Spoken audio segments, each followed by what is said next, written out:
continued. So I was out of town in Chicago for a week. That was a part of a pre-planned vacation. Our daughter graduated, so she wanted to go to Chicago. That was her kind of graduation trip. I had never been to Chicago. Well, I had been once for just a business thing, but that was, I loved it. It was a lot of fun. We did all the sites and highlights. But anyway, just a reminder, we're moving in. It's the movers that push us back a little bit to the 9th, so it's not the 8th. So we're still at the benches. We are officially moving in on the 9th to our new house. I was just talking to Bill a minute ago, though, and that still doesn't mean transition ends. In some ways, it sort of begins, you know, as we like unpack and settle in and register for school and all that stuff.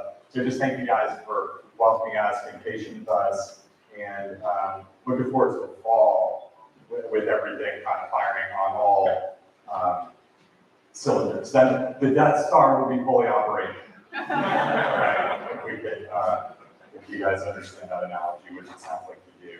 So a couple of announcements. We are going to meet again immediately after the service at Tom and Cindy Squirrel's house. Tom, you want to wave your hand?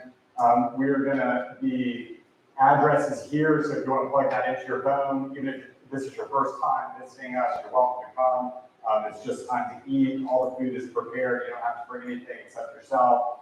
And we just hang out at Tom's house and Cindy's house and eat and hang out. And it's like that little fellowship time we just had, just kind of explode, just extend. So it doesn't have to stop, which makes me very happy. I look forward to seeing as many of you there as possible. At the end of the service, I'll flash this screen again, so if you get the number down, you can. And additionally, this week we are having the Jesus studies. The Jesus studies are a chance just to meet maybe a week in the summer if you'd like to, no pressure here. But since our community groups aren't meeting, although they will launch again in the fall as a part of that whole Death Star thing.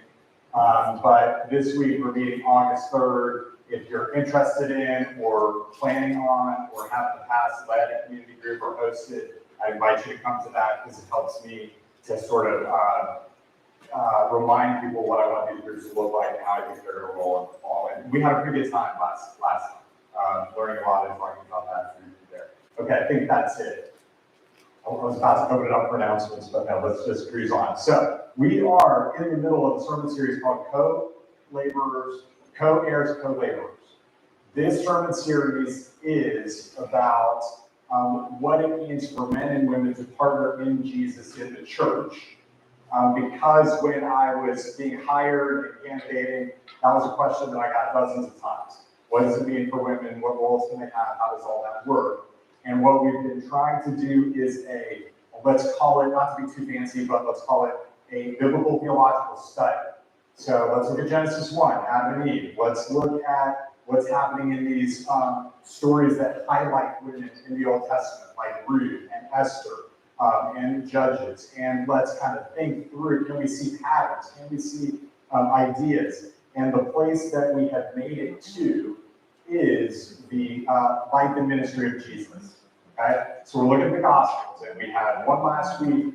Jesus, Luke 7 and 8, we saw that Jesus had a number of women who were calling around. And then when they appeared in this narrative, it's not just like they appeared out of nowhere. They've been with him as disciples following him. And today we're going to look at the two resurrection accounts that also figure prominently women in witnessing what happened to Jesus as he was risen. And then we'll have, I think if I'm right, 2 more sermons, which we'll look at Paul, and then we'll be done. It's not exhaustive, mostly to get us thinking, and hopefully reading and talking and working through, but I hope nonetheless that it's been encouraging to you, and the last few weeks will be as well. So with those things in mind, let me read for you 2 longish passages, but I thought it was important to include the verses from Luke chapter 23. We're going to start in the middle of a section, right in verse 55. And it says, the women who had come with him from Galilee followed and saw the tomb and how his body was laid. So there were women who were present witnessing that it was Jesus, the Jesus that they knew who did the tomb. Significant historical brotherhood. Then they returned and prepared spices and ointments. On the Sabbath day they rested according to commandment. But on the first day of the week, at early dawn, they went to the tomb, taking the spices they had prepared, and they found the stone rolled away from the tomb. But when they went in, they did not find the body of the Lord Jesus. While they were perplexed about this, behold, two men stood by them in dazzling apparel. And as they were frightened and bowed their faces to the ground, the men said to them, "Why do you seek the living among the dead? He is not here, but he is risen. Remember how he told you while he was still in Galilee that the Son of Man must be delivered into the hands of sinful men and be crucified and on the third day rise." And they remembered his words, and returning from the tomb, they told all these things to the 11, those disciples, and to all the rest. Now, we have a list of the names of some of the women. It was Mary Magdalene and Joanna, who we talked about last week, and Mary, the mother of James, and the other women with them, who told these things to the apostles. But these words seemed to them an idle tale, and they did not believe them. Peter, however, rose and ran to the tomb, stooping and looking in. He saw the linen clothes by themselves, and he went home marveling at what had happened. And now, if you don't mind, turn over to John chapter 20, and you get this sort of telescoped view of Mary's experience of this. So many women apparently were coming into the tomb and out, but John records Mary's sort of first-hand personal narrative. Now, on the first day of the week, Mary Magdalene came to the tomb early while it was still dark and saw that the stone had been taken away from the tomb. So she ran and went to Simon Peter, the other disciple, the one whom Jesus loved, and said to them, "They have taken the Lord out of the tomb, and we do not know where they have laid him." So Peter went out with the other disciple, and they were going toward the tomb. Both of them were running together. The other disciple outran Peter and reached the tomb first. And stooping to look in, he saw the linen clothes lying there, but he did not go in. Then Simon Peter came following him and went into the tomb. He saw the linen clothes lying there, and the base of cloth, which had been on Jesus' head, not lying with the linen clothes, but folded up and placed by itself. Then the other disciple who had reached the tomb first also went in, and he saw and believed. For as yet they did not understand the scripture that he must rise from the dead. And the disciples went back to their homes. But Mary stood weeping outside the tomb. And this is always a little brief a minute, but I guess they just left her standing there. They may have had a little bit of a discussion, but this is always like one of the striking moments. Like they went home, but she stayed, right? And she's crying. Mary stood weeping outside the tomb, and as she wept, she stooped to look into the tomb. And she saw two angels in white sitting where the body of Jesus had lain, one at the head and one at the feet. They said to her, "Woman, why are you weeping?" She said to them, "They have taken away my Lord, and I do not know where they have laid him." Having said this, she turned around and saw Jesus standing, but she did not know that it was Jesus. Jesus said to her, "Woman, why are you weeping? Whom are you seeking?" Supposing him to be the gardener, she said to him, "Sir, if you have carried him away, tell me where you have laid him, and I will take him away." And Jesus said to her, "Mary." She turned and said to him in Aramaic, "Rabboni," which means teacher. Jesus said to her, "Do not cling to me, for I have not yet ascended to the Father, but go to my brothers and say to them, I am ascending to my Father and your Father, to my God and your God." Mary Magdalene went and announced to the disciples, "I have seen the Lord," and that he had said these things. This is worth it. Let me pray. Father, thank you so much that Jesus has risen from the dead. Help us to know that his Spirit is present with us, and that that Spirit can shape us and help us to understand you. Help us to see our limitations and our weaknesses. Help us to depend upon you for spiritual growth and discernment in the church. And help us, even now, help me to communicate clearly and help the congregation to understand where this would have us to know. Renew us as a church in that power, we pray. In Jesus' name. So I've got a friend who worked at a seminary, and a seminary is just a place where they train pastors. And grad school for pastors, med school for pastors. And we can debate about which is more grueling later. I know it's med school. This seminary happened to be undergoing like some significant funding. Okay, so there were some faculty members who had certain ideas about theology, and another set who had another idea, and they were kind of at odds with each other. And that conflict turned into something where they were starting to kind of take sides. And I had a conversation with this friend of mine who was a professor there, and he told me, he said about this faculty meeting. So we went to a faculty meeting, and really it's a small school, so there were like 12 faculty members. I mean, this is not 75 people who were voting on something, and an issue came up pertaining to the topic, whatever it was. And he said he noticed that he was looking around the room counting votes. He said, I started to count votes, and who's going to vote, who's on this side, who's on the other side, and he said, at that moment, I knew we all lost. It was like when we had broken into factions, when we had broken into sides, suddenly people were vying for power, we were looking for leaders who would help our side win, and no matter what the outcome was of a particular issue, all of us who were once friends and like used to sit down and drink coffee together had lost. Now, I think that one area we need to address in this series, and now is as good a time as any, is the issue of power. Okay, maybe I'll call it the problem of power. Christians, I think, have become too accustomed to equating authority with power. Okay, let that sink in for a minute. As I was researching gender and talking to many women in the church about gender and roles and things like that, one woman who I interviewed said this.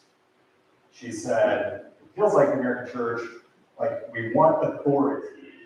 Everybody wants authority because authority gives us power. And we believe that power is the only thing that makes us valuable. And I thought, okay, I've been thinking about that ever since she said it. I'm like, okay, that's kind of an interesting idea. In other words, just saying like, the only valuable people are powerful leaders. Do you ever feel like that's true in the church? So that feels more like the world, right? Let me give you another funny sort of side note. My daughter works at Chick-fil-A. Okay, I know there's not as many Chick-fil-A's in Cleveland, but anybody been to Chick-fil-A? Okay, right? And they have like the most extensive leadership training program I've ever seen. Like she got this job when she's 17 and she's like, this group is in, this group is out, this group's on the leadership track, this group goes to like morning meetings that happen to be on Sunday, I didn't get that, for like training, and everybody wants to be a team leader. When you're a team leader, then you become assistant manager, then you're assistant manager. And she was in this pipeline, and I would kind of take her and I would say, slow down, you're making chicken sandwiches. You're like, it's just chicken, right? I mean, like, but it is sort of the mentality of what it means to be American in any group. And I think, no disrespect to Chick-fil-A, but I feel like the church and fast food chains and organizations have all become excessively power movement, get ahead leadership driven. Does that all make sense? Does that work? Can you see what I'm onto there? And then in the church, what happens is we promote visible leadership, public gifts, brash people taking charge, like explicitly, okay? So I know some of you probably listened to The Rise and Fall of Mars Hill. I'm not gonna get into all that, but at the very end, there was a really interesting, like, extra interview with Tim Keller, where he talks about the church planting movements. Some of them were started in the PCA, and how some of the leaders in that movement explicitly wanted high power, high control, brash, take charge, get it done. And that was really fascinating because of how explicit it was. It was like, that wasn't just an accident, like we tried it. And then the leaders, we're not immune. I won't, I'll put myself in a category, and then suddenly we start to long for platform. We want spotlight, right? We want affirmation, we want control, and that's a bad situation in the church. Here's why, I think that the resurrection fundamentally challenges human notions of power, okay? The resurrection fundamentally challenges all human notions of power. Because what is the resurrection? What are we saying? This isn't Easter morning, but basically what we're saying is that Jesus, who came as a human and lived a life and a sinless life and died the death on a cross, didn't stay dead, but actually rose from the dead, and therefore has the power of life to give to people who need it. That is let's say, in doing that, God does something quantitatively different Okay? So hang with me here, right? It's not just like qualitatively different, qualitative. It is not just quantity. It's not just like if you as a human have more power, you will suddenly raise from the dead. You see what I'm saying? It's that there is another force breaking into human life that transforms how we as a church then have to figure out authority and power. Okay? So like God is doing something cosmic, not human. And that will radically reorder our expectations because he's saying, look, sin has been conquered, death has been conquered, death has been defeated. Therefore, the normal human mechanisms for avoiding death, avoiding sin, getting ahead, no longer apply in the same way that they did anymore. More human power won't get you closer to God. Can I just say it that way? Yeah. Okay? Maybe that's just shut the book. Like every week go to the church. More human power won't get you closer to God. Okay? That should lead you wanting this different kind of power, this spiritual authority. Okay. Secondly, and it's very significant, maybe the most important point here, in the resurrection, God bypasses human authority entirely, right? Where does this take place? This takes place in like a small piece of property in Palestine. This is the backwoods, backwater of the Roman Empire. Like, this is the place known for being conquered by other people. Right? The Egyptians have battles here. The Assyrians have battles here. The Babylonians have battles here. The Romans have conquered the Persians. Like, everybody, like, all that the Israeli people at this time, from one perspective, are to the powers that matter most in the world, the emperors that are there, is someone to conquer on the way to somewhere else. And that's where God chooses to show up. That's where Jesus chooses to walk around. That's not an accident. He doesn't go to the emperors. He's not raised in Rome. He doesn't appear to kings. He dies on a hill in this backwater region, and he makes himself known first to a handful of confused Jewish peasant women.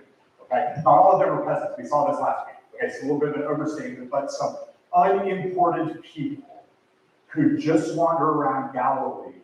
This is a way. This is not an accident.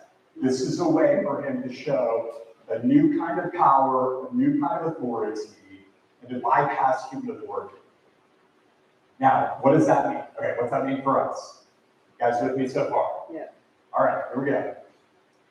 It means that resurrection life in Jesus is available to anyone and everyone. Right? Resurrection life in Jesus is available. Like, this is a public event. This is a historic event. One of the reasons it's historic is not just because it's true, but because this is not for like people who have separate, specific, secret knowledge. This is not an esoteric cult. This is like, we're recording these things as history because it happened, because it's accessible to you. But that makes it accessible to you and available to you. Okay? It's historic. It's real, it's true, it's open. It is not just for the people who are in power. He didn't just come for the kings. He didn't just come for the leaders and the legislators. He came for the people who didn't have power.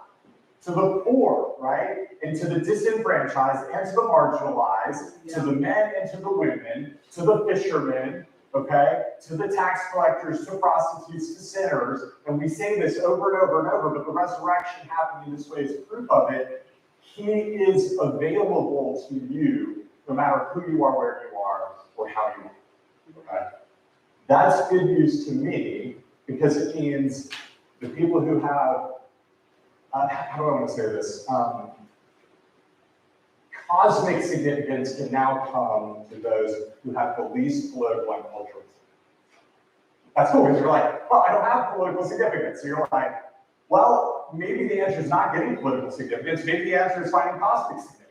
Well, where do you find that cosmic significance? It comes in the resurrection, in the story of the Son of God who died and has been raised from the dead.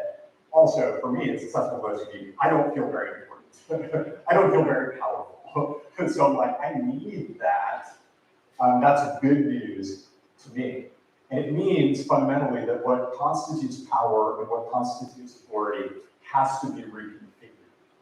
And that's kind of what we're doing every week in some ways. We're reconfiguring authority. We come to the Lord's Supper, we gather together in the ways that we do. But it means at the end of this story in the life of Jesus, the last or first and the first or last, like what he taught was true. What he taught was right. And I've been saying this week and week out, following the risen Savior is not conditioned by previous notions of social value. And in some cases, we have to set aside these values.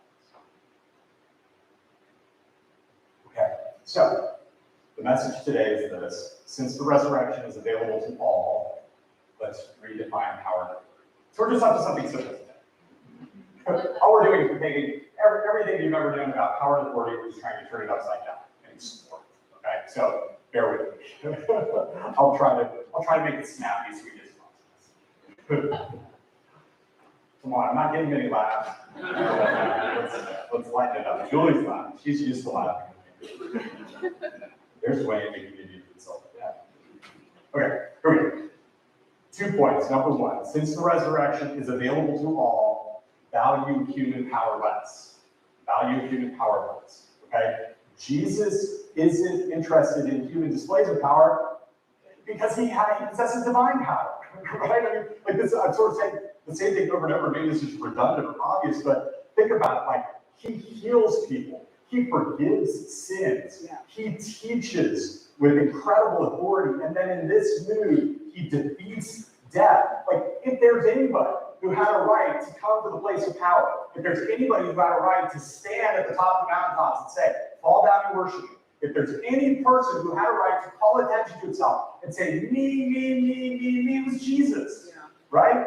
But what's Jesus focused on? Everybody else, yeah, like you read the story and story in and story out, he's like, I'm doing this for you, I'm trying to help you, I'm talking to you, yes, I've got time for you, yeah. Yes, I will die for you, yes, on the night that I was betrayed, I instituted the Lord's Supper thinking about you, I'm praying for you, right? He had a mind that was full of other people. Yeah. For him, power is focused on providing people with life, the people that need it, and that's incredible. This John 20 is one of my favorite passages in the Bible. It's a brilliant narrative. There's the empty tomb, and I love how the suspense from a literary perspective is built in. Mary sees the empty tomb. Go get the disciples, right? Then the disciples have a foot race. So you're just waiting for them to get there. And John outruns Peter, but he stops and pulls back and see how, like, what a story this is. And Peter's like, oh, you're crazy, dog. And he runs in. And he, like, jumps in and sees it. But Jesus isn't there. And then they're like, 2 guys, what do we do? Dude, I don't know, let's go home. And then Mary's like crying, right? And she's just weeping and weeping. And then, even while she's weeping, suddenly these angels appear, you know, you're like, what? And then the gardener appears, you know what I mean? She's like, Jesus is there, but he's hidden. Do you see how long it takes for Jesus to get there? There's just this waiting and this waiting and this waiting, and all that points to is the intimacy of his connection for her and how he cares about her. Okay? Because what does he do? He's present with her. He doesn't say, ta-da! Right? I'm glorious. I'm clothed in white. He doesn't have a sword. Right?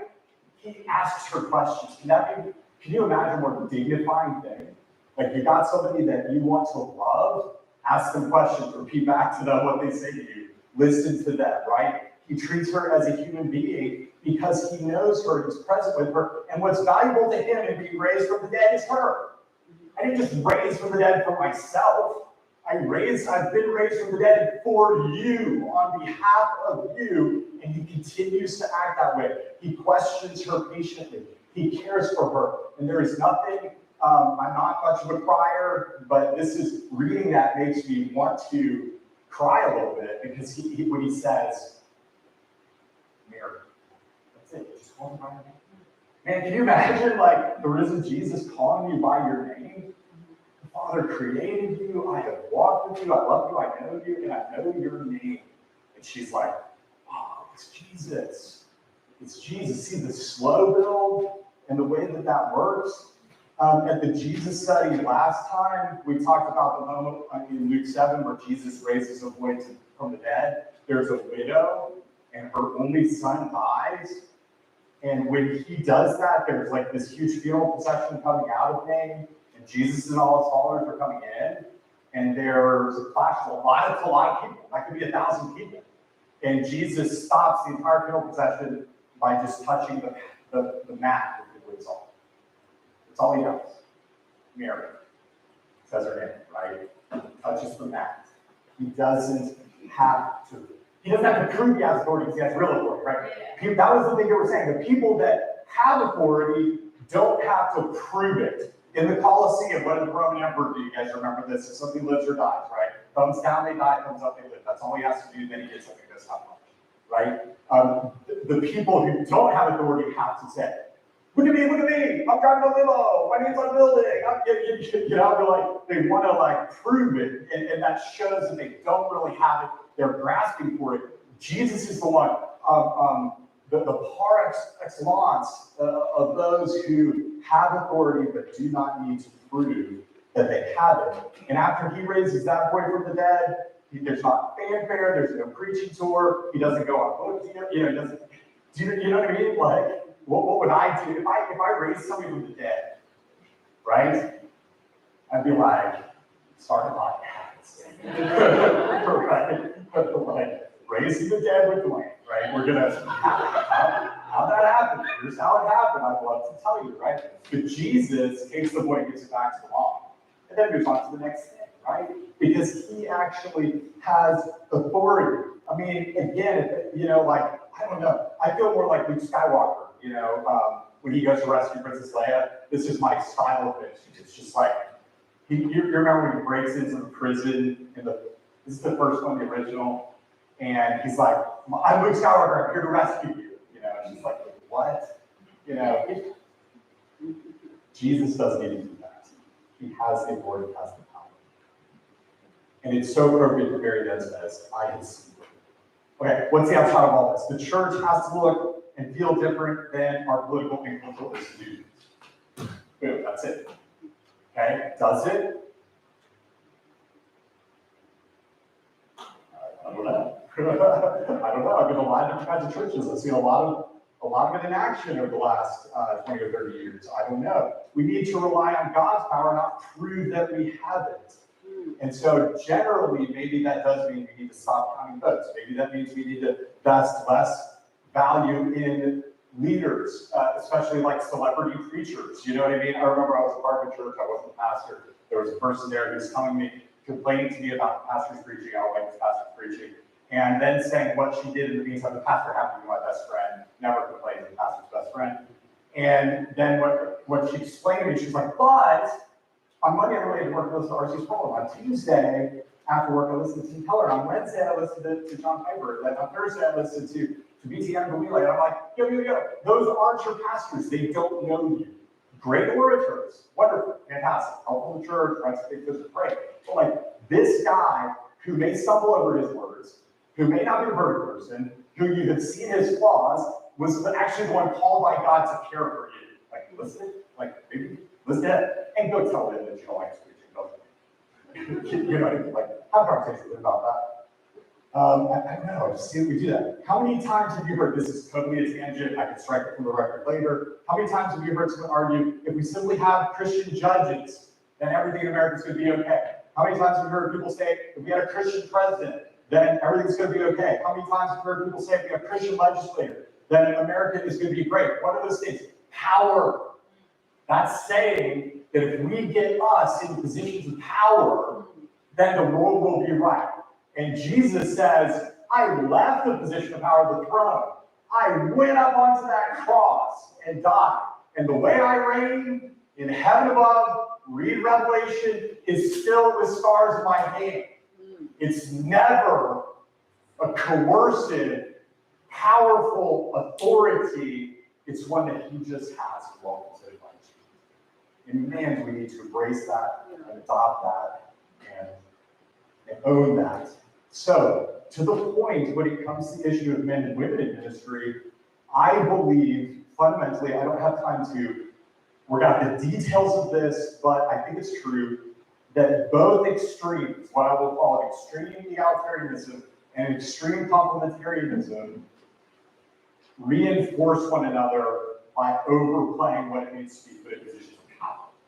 One side is obsessed with hierarchy and control. The other side is obsessed with an equality that, oops, as I destroyed a little bit here.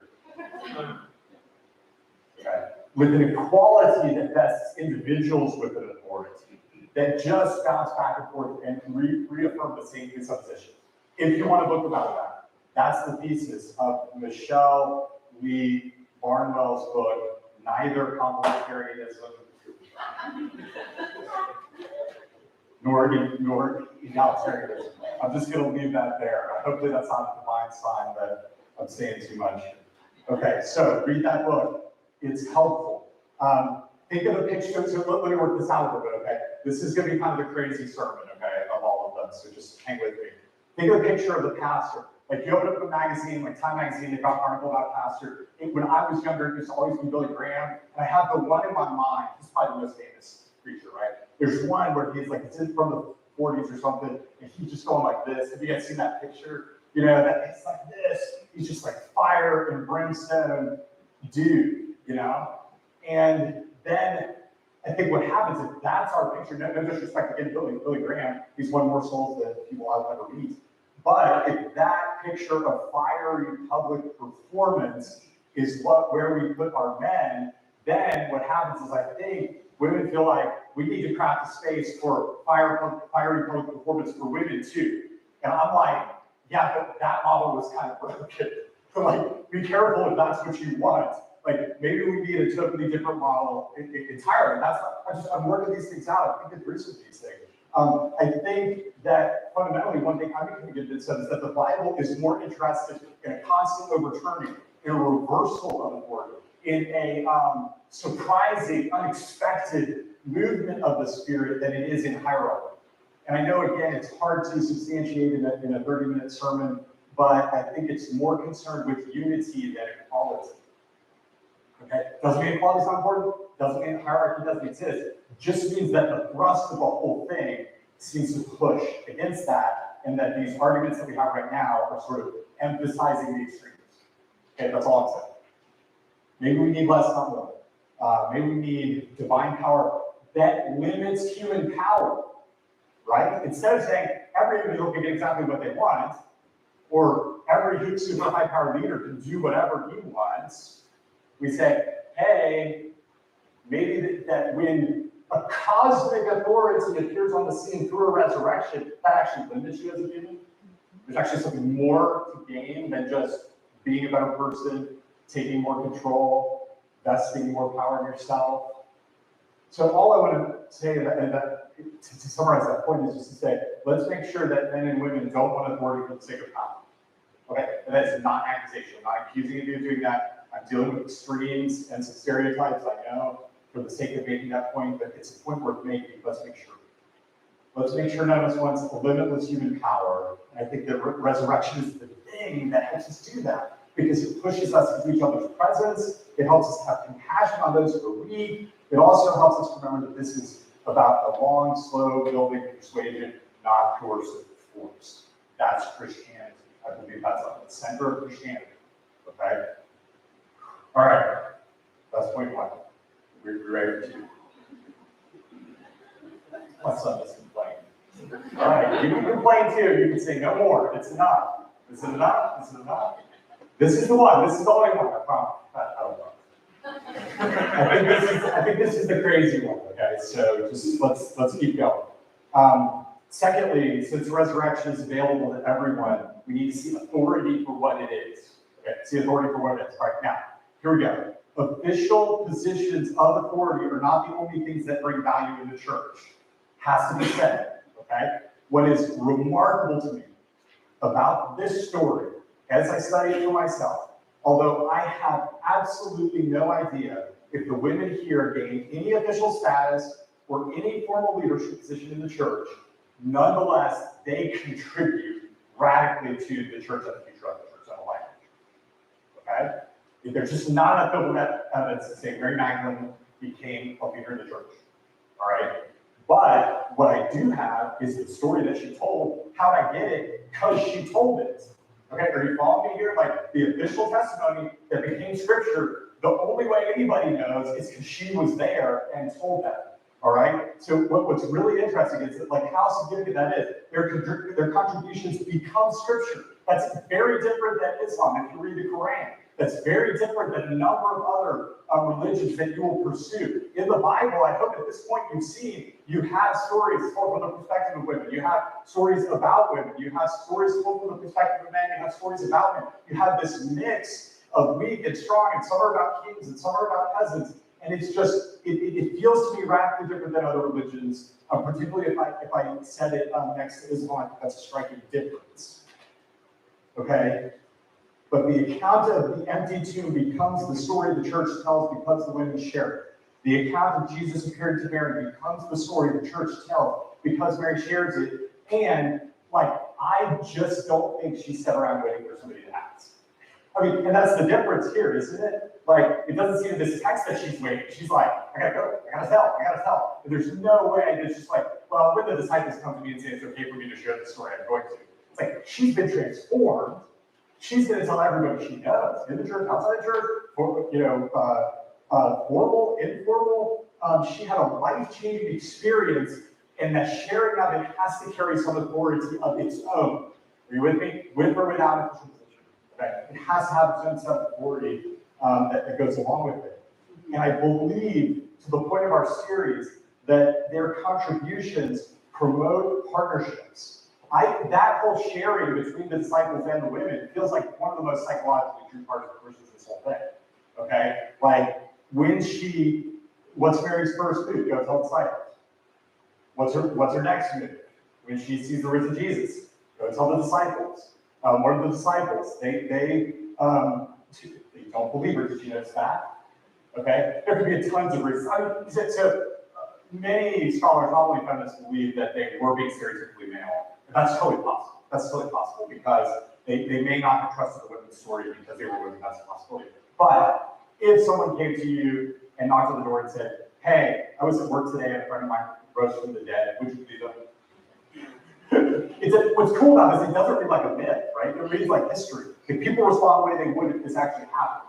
Like, that's crazy. No, that couldn't happen. That's insane. Let me go check. And Peter, I do believe that Peter's being a little arrogant, like, I gotta see for myself, right? I gotta know. I gotta know. But all of that reminds me that they have relationships with one another, that the relationships are important, and that in Acts they continue together in the aftermath of the ascension as women and men. We don't have time to read all of that. Okay. I'm just gonna keep going. As I question myself, I'm sort of keep going. Okay, let me give you some illustrations that I hope explore this point. I'm going to shift gears, and I want to talk about the question that people then inevitably ask is that, yeah, but we still want to know who's in charge. We still want to know who can be ordained. We still want to know who can't. And honestly, I want to give you an illustration for marriage that I hope helps illustrate what I think is happening in the church. Okay, can I do that? Come on, I'm right now on my feedback. Okay, stop the saying that. Get it over with. Here's lunch. Okay. Okay. So if somebody asks, like, who's in charge in your marriage, like, it's a little bit of a non sequitur for me. Okay, not just be deeply personal. So let me explain. I'm going to explain and explain and explain. Like, I don't have a problem thinking that men and women are created equally. No problem. I don't have a problem thinking that men and women have some dissimilarities, that they are different in many ways, okay? That they're asymmetrical as much as they are symmetrical. That does not bother me. I don't mind calling that complementary, like men act in some ways and women act in different ways. This is not a sermon series on marriage. This is the first time we really talked about this. I'm just using it as an illustration. I don't even have a problem with the idea that God has called me as a husband to provide security, or to initiate at times, or to be a guiding presence, or to lead. Like, that doesn't bother me. And I don't have a problem with the idea that God has called Julie as a wife. You guys have talked to her afterwards. She's like, he's a fall attention to me. That she's called to promote some of my gifts as well, because we've agreed to this marriage partnership. But when as a voluntary action, not something I'm like, please submit, that's silly. But when I ask, okay, let me give you some caveats. I told you, I'm all over the place. Number one, what I'm about to say, what I'm saying about marriage applies only to the two people who are married to one another. It doesn't apply to all men and all women, okay?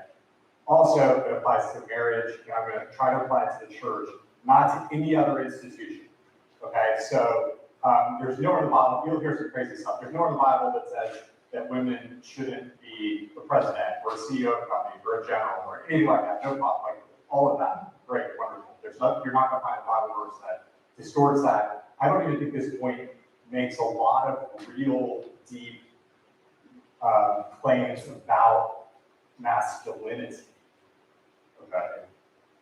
And on the flip side, same thing. Anytime, I like the word promotion better than submission. Anytime you read something about submission in the Bible, you should think of that as voluntary. It's directed towards the women on their own accord, not for men to tell them to submit to me. Okay, so I'm kind of saying everything here today. But let's go back to the main point. What does this look like in practice? For usually at least it looks like a whole bunch of us limiting ourselves for each other. Okay, the question like who's in charge is a non-sequitur. It looks like a ton of mutual submission, right? Julie, can I drive down from school so you can work? Sure. Wayne, can I make you breakfast so that you have energy to preach? Sure. And there's bigger things there, right? Julie, Wayne, yes, I'll move to Cleveland for your job. Julie, yes, we'll buy a house that you love where you can use your hospitality. There's never, it's never like, do what I say, this is my decision. Okay? You agree? Yeah. Okay. Totally put you on the spot. Okay, it's always emotional connection, working things out, praying together, and constructive conflict. And the more she disagrees with me, the better, because I don't want to be blind to my own flaws, my own mistakes, right? And what you have is a picture of like two people who are following Jesus, and the closer they get to Jesus, the closer they get to each other. Okay, that's what I feel like is a picture within marriage. Following Jesus demands that we limit ourselves so that we are shaped by His Spirit into looking more and more like Him, and nothing runs counter to that more than grabbing for power, flaunting authority, coercing, or manipulating each other. Okay. All right, now, I think something similar is going on in the church, right? I think something similar is operative in the church. I've been trying to prove there are extraordinary partnerships between men and women where men and women die to themselves for one another for the sake of the gospel. That's what the church is. They can do that because the Spirit of the resurrected Christ appears to each of them individually and powerfully and radically changes them. And I'd like to think, you can push back, we can talk about this, we can have coffee. I'd like to think that this Spirit is even more important than the question of formal office, ordination, official positions of leadership. Okay? I know that needs to be worked out. This is not the last thing I'm going to say. We're going to preach again next week. We're going to talk about stuff. What I'm trying to say, it's really weird to always only ask who's in charge. Okay? You want to hear who's in charge, who's in charge, who's in charge, who's in charge. That's annoying, okay, to me. It doesn't mean that you never ask who's in charge. There are times, like ask any teacher, like you want to know who has made certain decisions, who's planned certain lessons, who's done particular things, but it's not the only question. I do think there are many passages that we aren't going to focus on in detail as a part of the series that grants a different level of authority to some, okay? So walk with me here. In the Old Testament, you have prophets and prophetesses. That's pretty clear, okay? They're speaking the word of God. But you also have Levites. Levites were always only men. I don't know why, okay? In the New Testament, there are prophets and prophetesses. You'll read that. We'll get into that next week as Paul's talking to men and women together. Yet there still is like a special role reserved to the apostles themselves, to the 12 disciples. Like they still are a distinct group, and they're men. There are elders that, as the church, like at this point when the resurrection is happening, there's not even a formal leadership structure. Okay, but that evolves into elders. And in many churches, that has been to appoint elders as, appoint only men as elders, okay? And so I think that what you have is, one way of looking at this is that you have two authorities. It's not that there's no authority for women who are speaking in church or involved in church or participating in church, it's that there's two levels of authority. Okay, and then one has the authority to shepherd and take care for the entire group. Okay, more on that next week. Okay, now, very honest here, I don't know why God did it that way. That's my clearest reading and attempt to be faithful to the texts as they stand as a whole. And I continue to yield where I don't understand. That's my position as a human being and as a pastor. Okay? That's why I'm lying to you today. I have, in the last 3 or 4 months, gained a remarkable amount of empathy for those who hold a different position. And I don't think holding an egalitarian position is illogical. And I want everybody to hear me saying that. Like, this is not a matter of like, one is logical, one is illogical. One works by a certain set of logic, the other works by a certain set of logic. So there are going to be some churches that are more egalitarian, some that are more complementarian. I am going to argue that that is actually the secondary issue.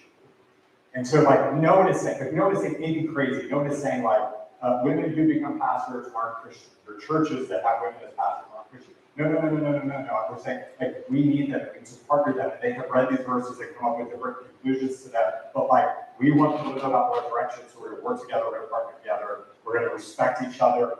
Please push against, if you disagree with me, I'm going to push against that. What we're not going to do is, like, hunker down and argue. We're going to recognize that we become smarter when we entertain those who disagree with us. Some of the texts we look at are some of the most complicated texts in the New Testament. Just wait till next week. Okay, that's the real. We're getting to the crazy ones. Like, we're gonna get to the really crazy ones. Okay, but I have to say all this. I know this is a long sermon. I have to say all this because I just want you to know that we maintain a stance in our denomination and in our church, but we understand that there are many other Christians who hold a different stance who are willing to partner as well. Okay.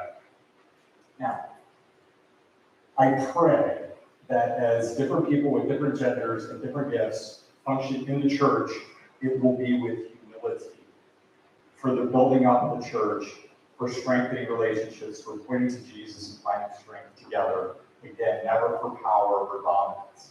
I think there's 2 practical ways this can happen, I hope. Number 1, we have to call men and women to limit themselves both equally in light of the cross and resurrection. So the problem is, what happens, the church hasn't always been doing that. How many people have ever heard of a sermon preached about, you've heard lots of sermons, pastor's kid problem. How many have heard a sermon about the household codes where it says women need to submit in some ways? Who's heard a sermon on that? Okay. What happens, and I was talking to one woman that I spoke with, said, sometimes when I hear those sermons, it's all about the women. It's what the women can't do, what the women can't do. And usually it's on what the women can't do. You must submit. This is how you have to change. It's just like, they never say to men, this is what you can't do. But if you look at those texts, Paul spends equal amount of time talking to men and women to tell you both how to limit themselves. Mm-hmm. And so, like, we as evangelical Christians have honestly even been faithful to the text. And what it promotes is, I believe that leads to abuse, because it gives men the sense that they can just go and do whatever they want. They get a free pass, and then they can rule and lead and tell people to do what they want them to do. And we have some of the problems we have today because of that. Whereas what Paul is doing is saying, you as a man in your position, whether it's an authoritative leadership or not, are still limited by what the Spirit is calling you to do. And you women are also limited by that. And both of you, actually, the more you find yourselves, the more this is going to work together. Okay, so my claim is that we have to promote women's gifts and call men to faithfulness and critique them as, in a way, as to be faithful to the text, so that we aren't harming women or showing them they're above the law. Number 2, okay, I'll end with this. There is an end in sight, I promise. I fundamentally believe this is true. I'm still working this out. This has always been the first thing I've said, and now that I've researched this more, it remains true to me. I want to limit the scope of what ordained officers are called to do and extend the scope of what every believer is called. Okay, so yes, if we say the elders are men, whose responsibility is to shepherd the people through preaching and sacraments, let's let them do that. Like, free them to do that to the best they can, which involves some decision making, involves some governance, it involves some preaching and things like that. But then everything else needs to be expansive. Okay, everything else needs to be expansive. So again, by showing mercy, teaching at a seminary, evangelism, leading worship, leading small groups, like all of these are things that men and all the non-faithful people who are part of the church.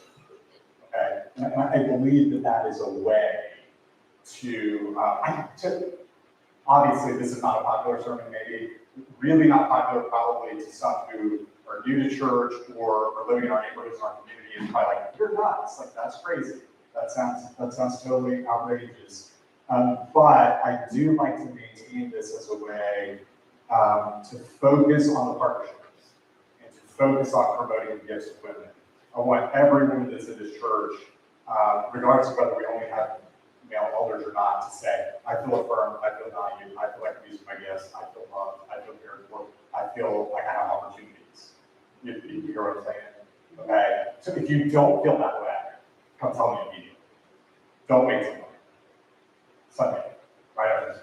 Like, here's places, and again, I mean what I said in the relegation sermon, like, I want women to be involved in every part of the decision-making process. Whatever that looks like in our denomination, that's women shepherding teams, or if that's other things, we can come up with creative ways to do that. But again, I want this to be a church that has an every member ministry where we're all dying to ourselves, and where fundamentally we're taking the idea that you are valuable because you have value. Let's not attach value to the position or to the particular decision-making process. Okay. All right, that's all I got for today. In Jesus' name.